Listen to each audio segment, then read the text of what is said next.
A'udzubillahi minasyaitonirrajim. Bismillahirrahmanirrahim. Alhamdulillahirabbil alamin. Nahmaduhu wa nasta'inuhu wa nastahdihi wa nastaghfiruh wa na'udzubillahi min syururi anfusina wa min sayyiati a'malina. Man yahdihillahu fala mudhillalah wa man yudlilhu fala hadiyalah. Nashhadu an la ilaha illallah wa nashhadu anna Muhammadan abduhu wa rasuluh. Allahumma salli ala sayyidina Muhammad wa ala alihi wa sahbihi ajma'in.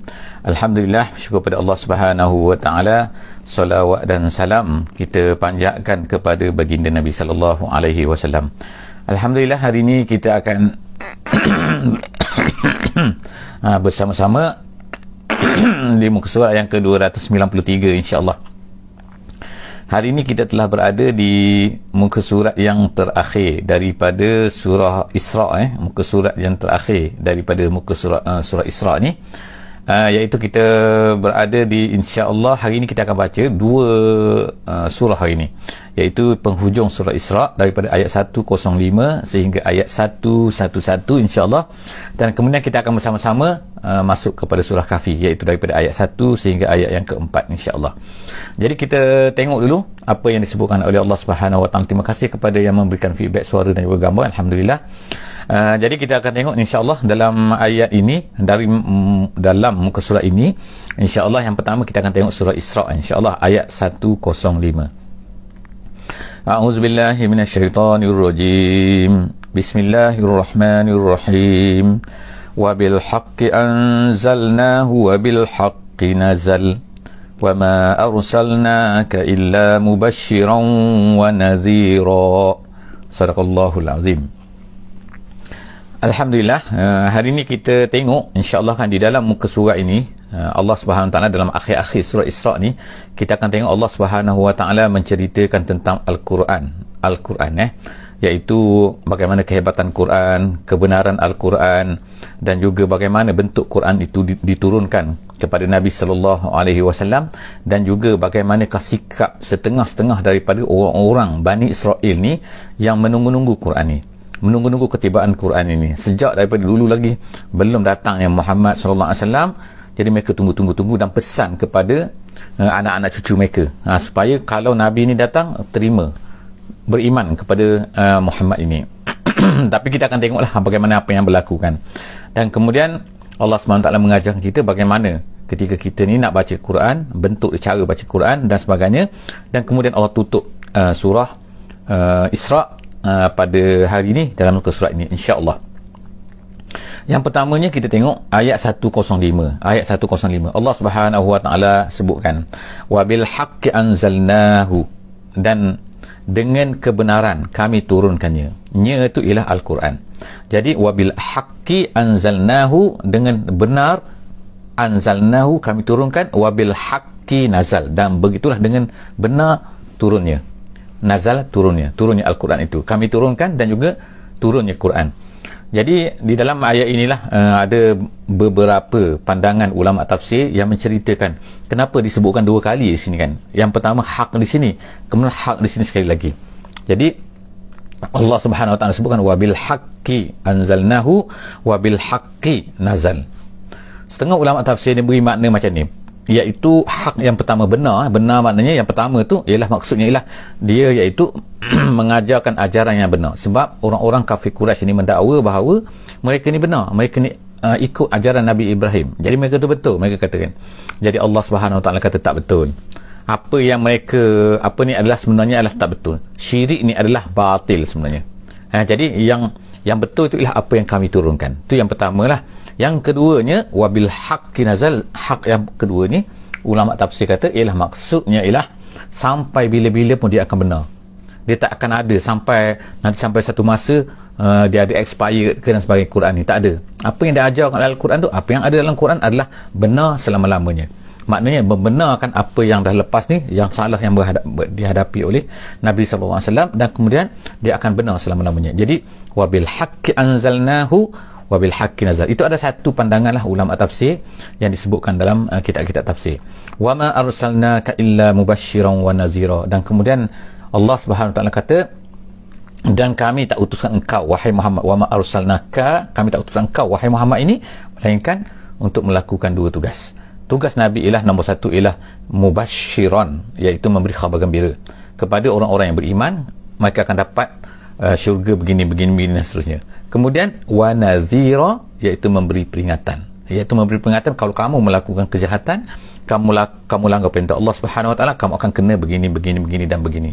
Jadi kita ada dua sini kan, tugas Nabi kan, iaitu bukan hanya menceritakan kebaikan sahaja, tetapi jaga memberi amaran juga kepada orang-orang yang tidak mahu beriman.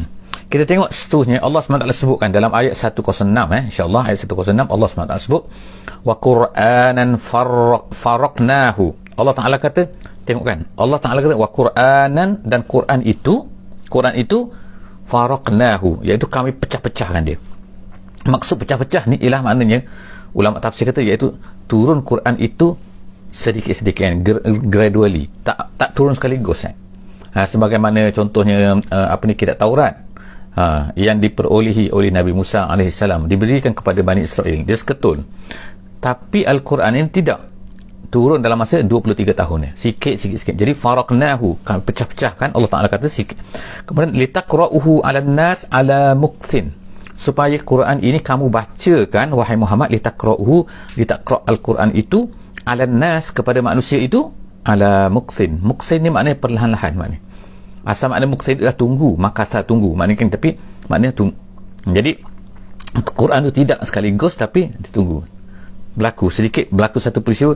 Wa nazzalnahu tanzila, Allah Ta'ala tegaskan lagi kan, dan kami turunkan Quran itu tanzila itu maksud sedikit-sedikit, maksudnya berdikit-dikit, sikit-sikit, bergantung kepada keperluan manusia pada masa itu, bergantung kepada maslahah yang Allah Ta'ala tahu kenapa diturunkan sikit-sikit. Sebagai contoh yang kita tengokkan bahawa penharaman arak kan, Allah Ta'ala tak turunkan sekaligus kata arak ni terus haram, tak tapi Allah Ta'ala sikit-sikit. Jadi adalah maslahah itu kan.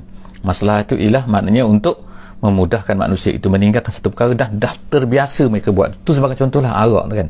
Begitulah juga yang lain-lain kan, sama ada hijab ke dan sebagainya. Kemudian jadi Allah Ta'ala kata dalam ayat 107, insya-Allah ayat 107, kul, katakan wahai Muhammad kepada orang-orang kafir ni, orang-orang yang di hadapan kamu ni, katakan aminu bihi aw la tu'minu, katakan aminu bihi, berimanlah kamu dengannya, aw la tu'minu, ataupun kamu tak nak beriman. Ini ulama kata ialah maksudnya tahdid. Tahdid maksud ancaman. Maknanya ialah beriman ataupun kamu tak nak beriman. Okey, tak apa, kamu ingat, kalau kamu tak nak beriman, kamu fikir kalau kamu tak nak beriman ini, maka ia akan menjejaskan Allah Subhanahu Wa Taala. No, dia tak akan menjejaskan apa-apa pun. Allah Subhanahu Wa Taala tetap begitu. Jadi kamu fikir kamu akan merendahkan Allah dengan kamu tidak beriman. Jadi sebab itulah kata kul aminu bihi aw la tu'minu. Kamu nak beriman ke, kamu tak nak beriman ke, kamu jangan fikir kamu ni akan mengefek Allah Subhanahu Wa Taala. Kemudian innal ladzina utul ilma min qablihi, Allah Ta'ala kata orang-orang yang beriman, innal ladzina utul ilma, iaitu orang-orang yang diberikan ilmu. Iaitu siapa sini? Maksudnya ialah orang-orang Yahudi, iaitu orang-orang yang Bani Israel yang sebelum daripada ni, alladzina utul ilma min qablihi. Sebab orang Arab ni ialah kalau nak bandingkan dengan orang-orang Yahudi di Madinah kan, orang-orang Bani Israel, mereka ni jauh. Sebab apa? Mereka ni tak ada kitab. Orang-orang Arab ni tak ada kitab kan. Maknanya dan majoriti mereka tak pandai baca dan menulis kan. 99% kita kata tak pandai baca dan menulis.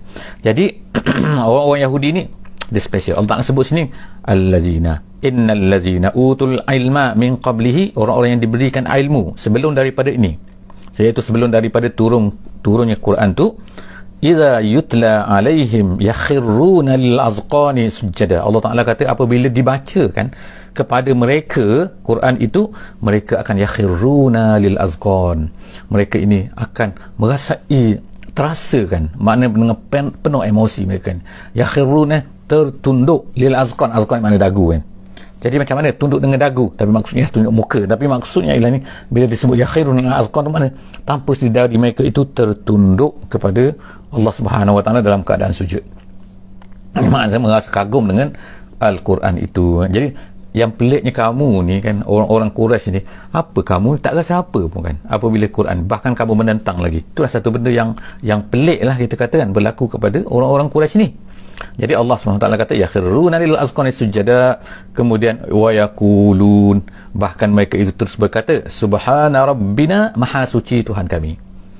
Iaitu siapa tu? Iaitu sebahagian daripada orang-orang yang daripada kaum Bani Israel ni yang beriman dan yakin dengan Nabi Muhammad SAW. Tak semua kita tahu kan, tak semua orang-orang Yahudi, orang-orang Kristian, orang-orang Bani Israel ini beriman.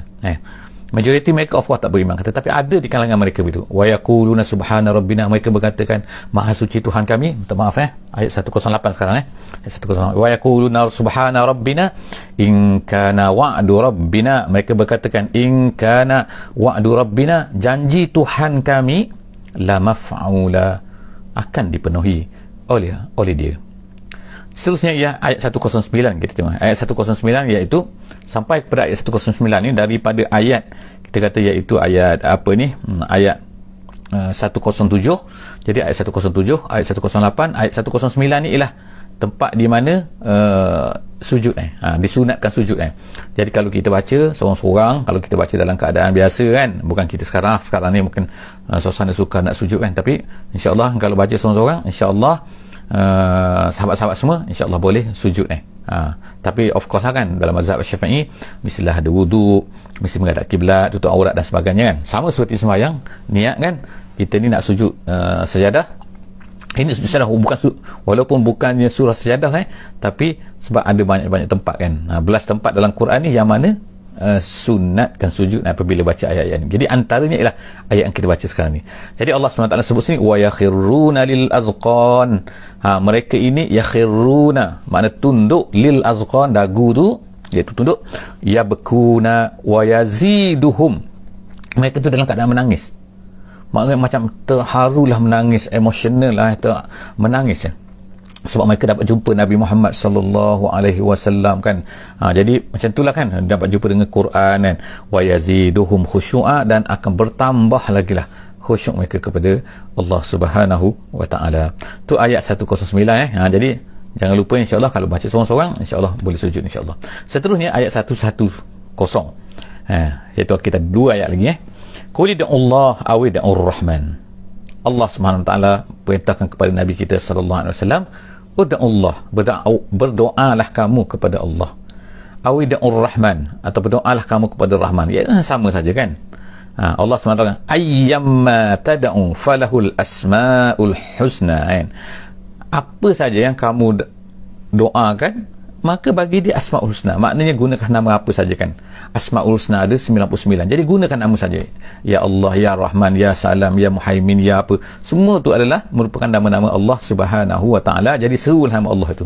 Jadi Allah Taala kata sama saja, mana saja ayyamma tad'u falahul asmaul husna, dia mempunyai baginya ada al asmau al husna.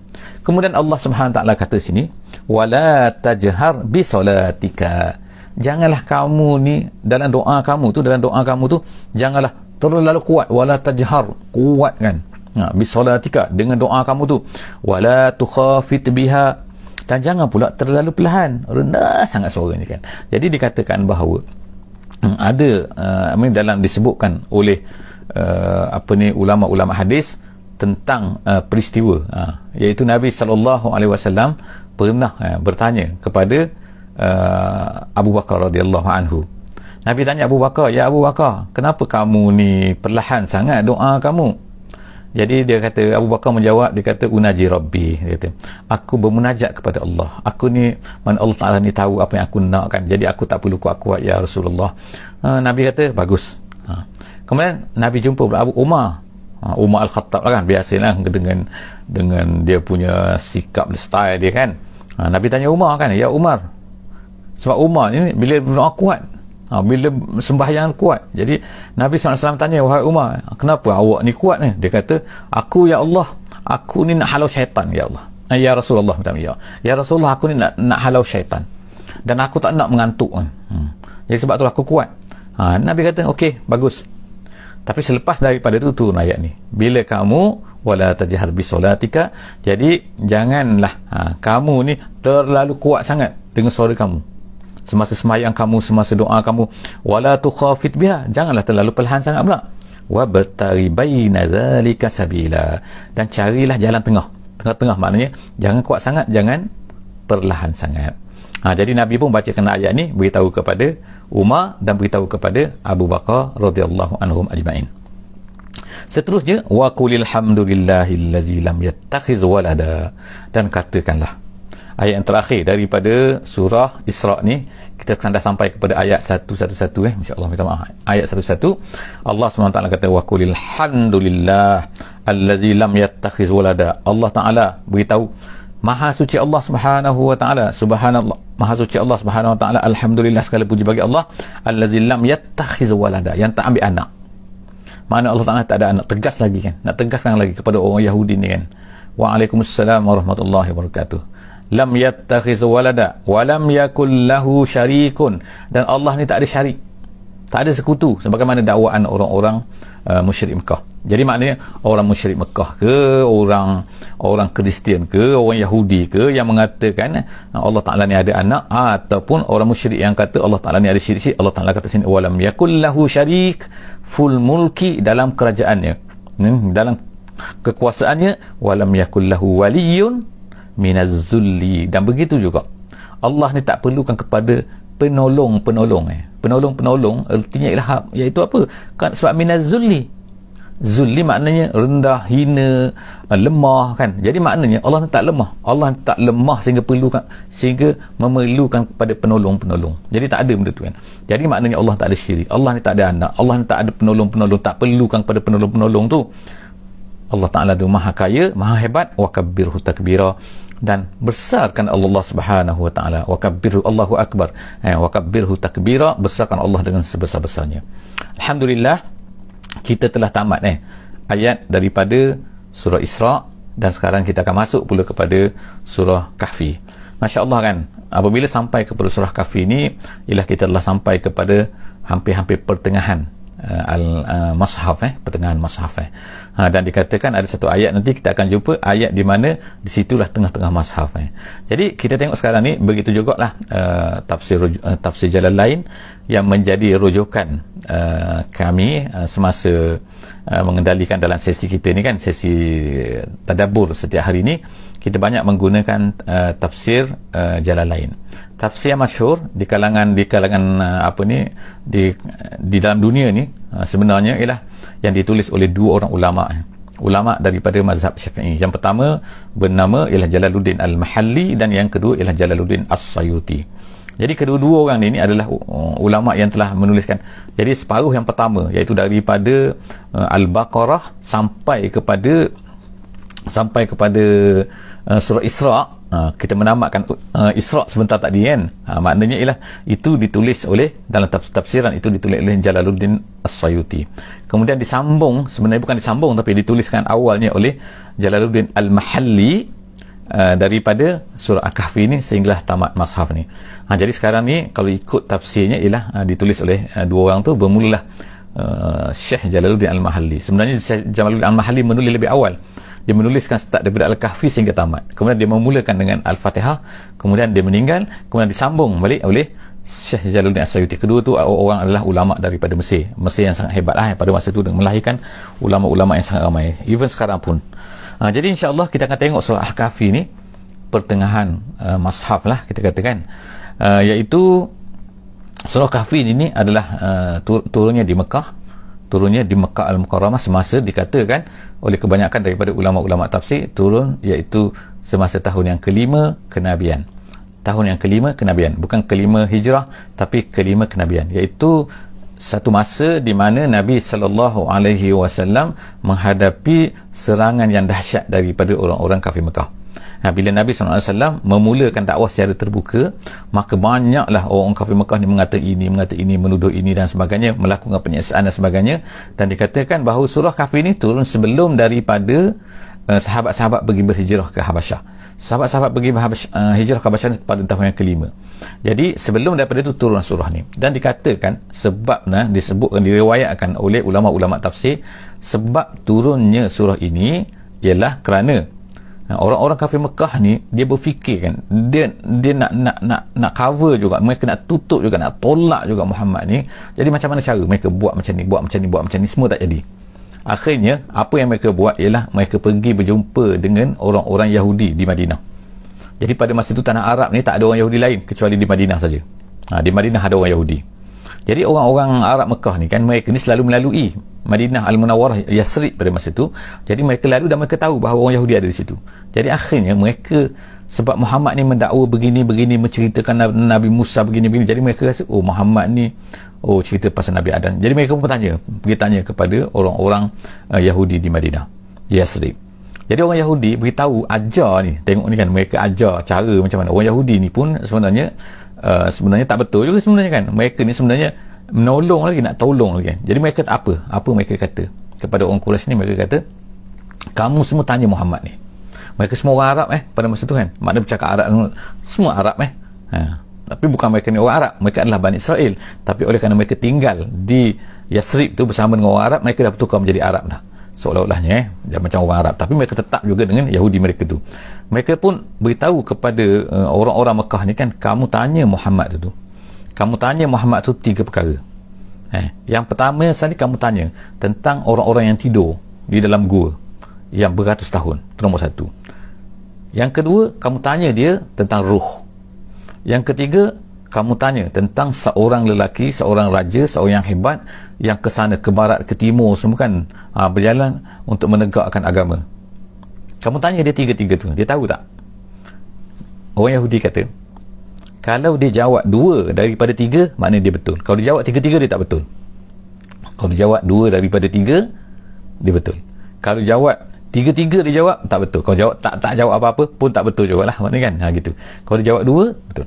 Nabi SAW, jadi orang Quraisy ni pun baliklah ke Mekah dan jumpa dengan Muhammad. Jadi mereka kata, Muhammad, kami nak tanya ni 1, 2, 3.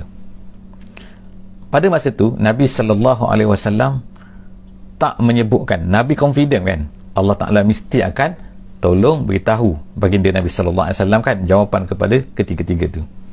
Jadi Nabi tak katakan pada masa tu insya-Allah. Nabi tak sebut, kata insya-Allah saya akan jawab. Kalau Allah Ta'ala kehendaki, Nabi tak sebut insya-Allah tu. Jadi Nabi jawab confident kan, aku akan jawab. Nabi tunggu, wahyu tak datang. Jadi Nabi susah hati ni. Sebab apa kan? Jadi orang Arab Quraisy ni, orang Quraisy pun datang lagi, esok datang tanya Nabi SAW, mana jawapan Muhammad, mana jawapan Muhammad. Nabi tak ada jawapan. Nabi dah resah dah, mereka lagi kuat lah kan mengejek Nabi SAW dan sebagainya kan, terus ejek, sehinggalah dikatakan dalam setengah riwayat kata 15, dalam setengah riwayat kata 17 hari, ada kata 15 hari wahyu tak turun.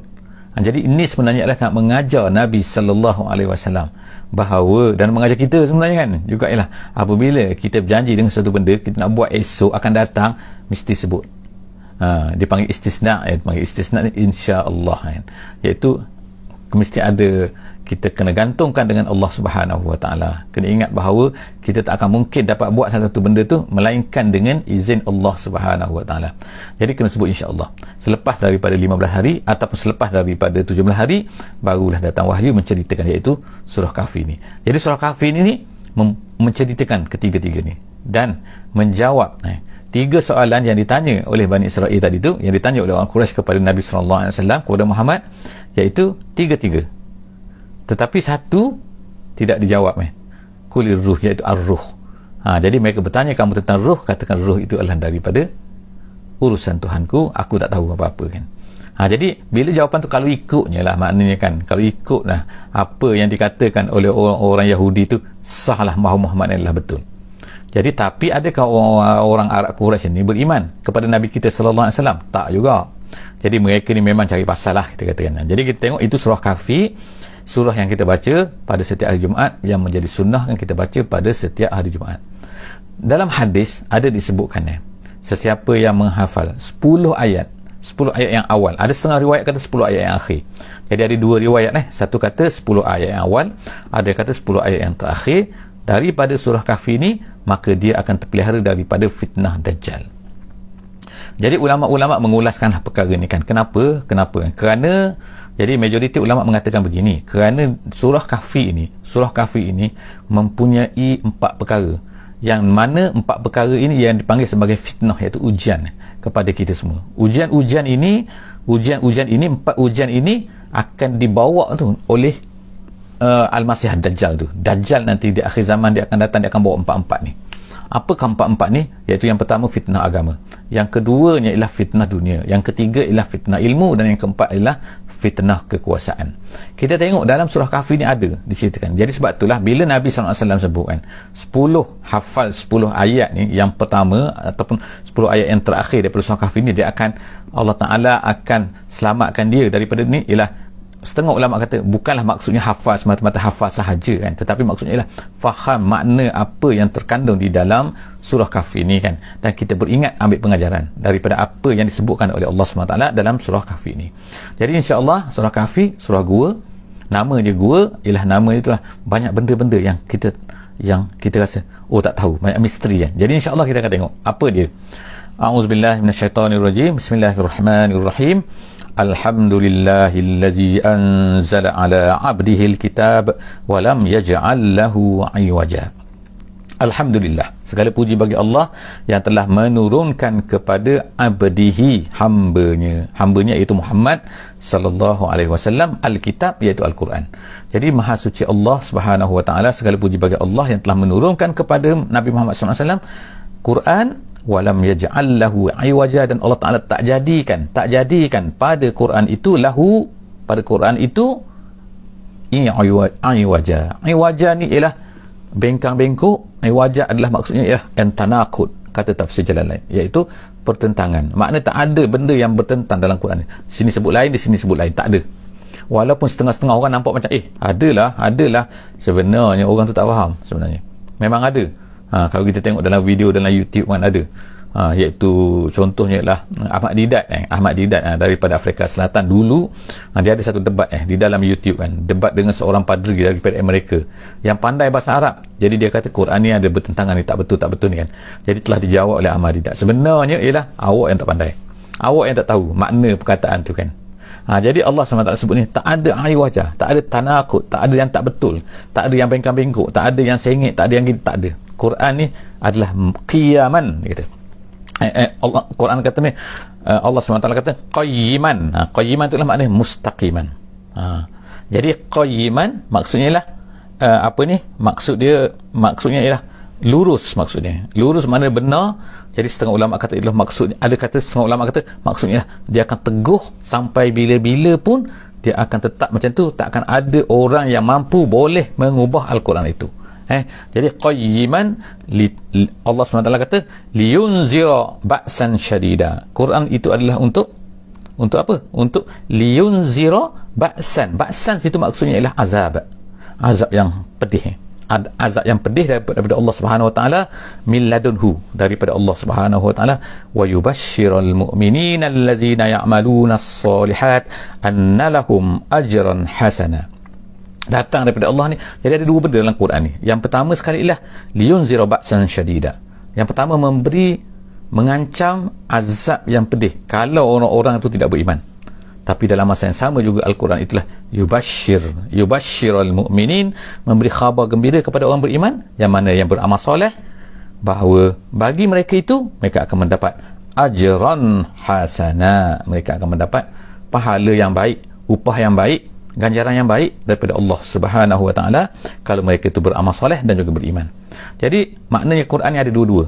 Sebagaimana kita baca tadi kan, dalam surah Isra tadi juga kan, ayat 105 surah Isra tadi juga Allah Ta'ala menceritakan perkara yang sama kan, bahawa Nabi Muhammad ni adalah basyiran wa nazira, mubasyiran wa nazira. Dalam ayat ni Allah Ta'ala kata Quran ini mengandungi dua perkara itu. Kemudian seterusnya Allah Ta'ala kata makisina fihi abada, mereka itu iaitu mereka orang beriman itu akan tetap berada dalam fihi, iaitu fil jannah maksud situ. Makna fihi itu di dalam kenikmatan, di dalam kesenangan selama-lamanya, bukan sekejap-sekejap. Kemudian wa yunziral ladzina qalu ittakhazallahu walada. Allah Ta'ala sekali lagi patah balik ceritakan apakah yang akan terkena kepada orang-orang yang tidak beriman itu. Orang tak beriman itu Allah Ta'ala kata wa yunziral ladzina qalu ittakhazallahu walada, kejahatan yang dilakukan oleh manusia juga iaitu yang mengatakan bahawa Allah ini ada anak, Allah ini ada begini dan begini. Jadi sampai ke situ insya-Allah kan ayat yang keempat kita tengok dah dalam surah Kahfi ni Allah Ta'ala ceritakan ni starting dia begini. Maka insya-Allah kita akan jumpa lagi insya-Allah di dalam muka surat 294 surah Kahfi akan datang insya-Allah. Aku qauli hadza wa astaghfirullahal azim li wa lakum. Jangan lupa insya-Allah untuk share apa yang telah kita sama-sama ceritakan pada hari ini. Link kita insya-Allah sila follow insya-Allah, sila like, sila subscribe bagi belum subscribe lagi insya-Allah. Setiap hari insya-Allah termasuk bulan Ramadan insya-Allah kita akan bersama-sama insya-Allah. Setiap Ramadan kita akan berjalan seperti biasa pukul 6.30 insya-Allah. Aku qauli hadza wa astaghfirullahal azim li wa lakum. Bismillahirrahmanirrahim. Wal 'asri innal insana lafi khusr illa allazina amanu wa 'amilus solihat wa tawasaw bil haqqi wa tawasaw bis sabr. Wassalamualaikum warahmatullahi wabarakatuh.